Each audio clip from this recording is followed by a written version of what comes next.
आपने लोगों के मुंह से ये ज़रूर सुना होगा कि बिहार आईएएस आईपीएस की फैक्ट्री है।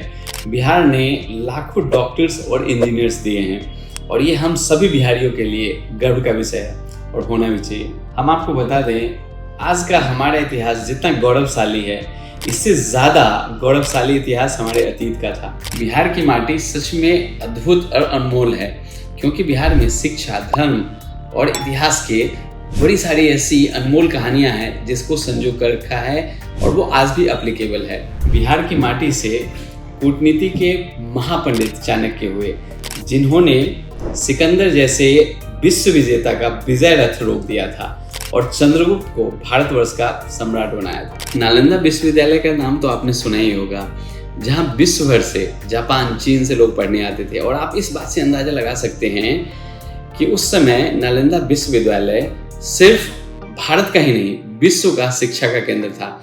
आपको ये जान के बहुत खुशी होगी, पूरी दुनिया को जीरो का ज्ञान हमने दिया था, जिसकी खोज आर्यभट्ट ने की थी। बिहार के सपूत और भारत के गौरव बाबू कुंवर सिंह ने 1857 में ब्रिटिश हुकूमत के दांत खट्टे कर दिए थे। और ये बहुत हैरानी की बात है, महान गणितज्ञ वशिष्ठ नारायण सिंह ने महान साइंटिस्ट आइंस्टीन जैसे को गलत साबित कर दिया था।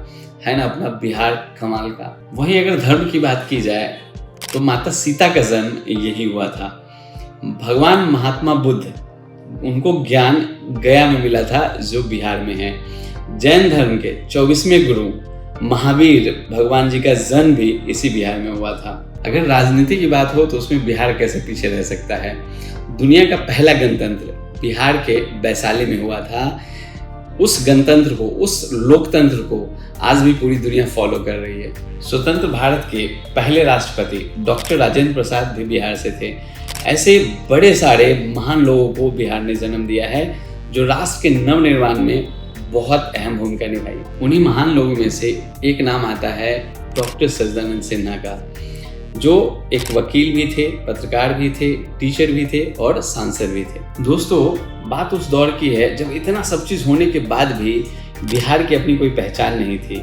1912 से पहले बिहार बंगाल प्रेसिडेंसी का हिस्सा हुआ करता था। हर तरफ बंगाल और बंगाली समाज का वर्चस्व था, चाहे वो शिक्षा हो, रोजगार हो या व्यापार। इसकी आड़ में बिहार की खुद की पहचान खत्म हो गई थी। तब बिहार के लोगों के हक के लिए डॉक्टर सच्चिदानंद सिन्हा सामने आते हैं और उन्होंने कई आंदोलन किए। उनके लिए भी आसान नहीं था। वो आंदोलन करते गए, कारवां उनके साथ जुड़ता गया और फाइनली 22 मार्च 1912 को बिहार बंगाल प्रेसिडेंसी से अलग हुआ और बिहार को अपनी एक खुद की पहचान मिली, एक गौरवशाली पहचान मिला, खुद की आइडेंटिटी मिली। और इसी उपलक्ष्य में हम सब लोग 22 मार्च को बिहार दिवस के रूप में मनाते हैं। आप सबको एम सानवी रियल एस्टेट परिवार की तरफ से बिहार दिवस की बहुत बहुत हार्दिक शुभकामनाएं।